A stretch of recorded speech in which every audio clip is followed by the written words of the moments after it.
Hello বন্ধুরা, কেমন আছো তোমরা সবাই? আশা করি সবাই ভালো আছো, আমিও ভালো আছি। তো বন্ধুরা, এই কয়দিন ধরে এতটা ব্যস্ত কি আর বলবো, ঠিক মতনই ভিডিও দিতে পারছি না। খুব ব্যস্ত, খুব ব্যস্ত। তো আজকে একদম পুরোপুরিভাবে আমরা মানে আমি আর কি পুরোপুরিভাবে আর কি আজকে শুদ্ধ হয়ে গেলাম আর কি। যে কথায় এই কয়দিন ধরে যে ধোয়াধুয়ি শুরু হয়েছিল, তো এখন আজকে রাতে তো আমরা মাছ মাংস খেয়ে নিলাম। এখন হচ্ছে দুধটা জাল করে সন্ধ্যার সময় হালকা একটু গরম করে খেতে দিয়েছিলাম। জাল করা দুধ ছিল, দুপুরে জাল করে রেখেছিলাম। ওটা একটু গরম করে সোনামাকে খেতে দিয়েছিলাম। আর এখন হচ্ছে দুধটাকে ভালো করে জাল না করলে অনেক মানে যে গরম নষ্ট হয়ে যাবে, যার জন্য রান্নাঘরে এসে একটু দুধটাকে জাল করলাম। জাল করে রেখে যাই, তাহলে সকালে আবার খেতে দিতে হবে। ঘুম থেকে উঠে নষ্ট হয়ে যাবে না হলে। আর সোনামা দিকে ডাকছে, ঘুমোবে। যতক্ষণ না আমি বিছানা যাবো ততক্ষণ ঘুমোবে না। তো বন্ধুরা, আজকে অনেক দিন পরে মাছটা রান্না করার সময় আমার যেন কেন একদম মানে ছিল, খুব বমি বমি লাগছিল, গন্ধটা সহ্য হচ্ছিল না মাছটা কাটার সময়। অনেক দিন পর, তার জন্যই নাকি জানি না। আর মাংসটাও রান্না একদম ভালো লাগলো না, মানে একদমই ভালো লাগলো না।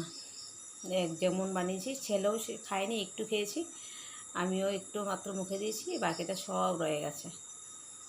ভালোই লাগলো না একদম, মানে ইচ্ছে হচ্ছে না, মন থেকে চাইছে না, এরকম ভালো লাগছে না। তো যাই হোক, নিয়মটা শুধু রক্ষা করেছি, মুখে দিতে হয় দিয়েছি আর কি। আর এদিকে সোনামা খুব হাল্লাচিল্লা করছে ঘুমানোর জন্য। তো আমরা আজকে একদম মানে পুরো পরিবারে সোনামাকে নিয়ে আর কি, ওকে সবাই বলে যে ছচি ছচি বললে ও খুব খেপে যায়। তো আজকে যেই মানে শান্তি জল এগুলো নিল না, তখন থেকে ও মানে খুব সবাইকে বলে বেড়াচ্ছে, বলছে আমি ব্রাহ্মণ মন্ত্র জল দিয়ে, শান্তি জল বলতে পারে না, বলে মন্ত্র জল দিয়েছে না, আমি এখন আমার ছচি নেই এখন, এমন করে বলছে। তো চলো বন্ধুরা, সবাইকে শুভরাত্রি, অনেক অনেক শুভেচ্ছা ও ভালোবাসা। সবাই ভালো থেকো, সুস্থ থেকো। এটা একদম মানে কি বলবো, আর বিশাল একটা ব্যাপার। সবাই বেঁচে থাকুক, কেউ যেন ভগবানের কাছে না যায়। সবাই বেঁচে থাকুক, ভালো থাকুক, সুস্থ থাকুক। বাপরে বাপ, বিশাল একটা মানে ব্যাপার, কি বলবো আর।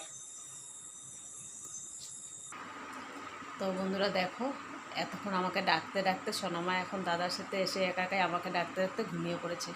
কারণ আজকে সোনামা দুপুরে তাড়াতাড়ি ঘুমিয়েছিল। আমরা যেহেতু সকালেই আজকে স্নান করে শান্তি জল নিয়েছিলাম না, তারপর দুপুরে সোনামা মানে ও স্নান করলে, দুপুরে স্নান করলে আর থাকতে পারে না, ঘুমিয়ে পড়ে। তার জন্য আজকে তাড়াতাড়ি ঘুমিয়েছিল, 11:30 12টার দিকে ঘুমিয়েছিল, যার জন্য এখন তাড়াতাড়ি ঘুমিয়ে পড়ছে। এতদিন ছোটোবেলার থেকেই ঠিক এরকমই 12টার দিকে ঘুমোতো। এই মাঝখানে আজকে কিছুদিন ধরে এই দুষ্টুমিটা করে, দুপুর টাইমটা মানে একটু দেরি করে ঘুমোয়। আজকে আবার ঠিকঠাক হয়েছে, যার জন্য আজকে তাড়াতাড়ি ঘুমিয়ে পড়েছে। তো চলো বন্ধুরা, শুভরাত্রি সবাইকে।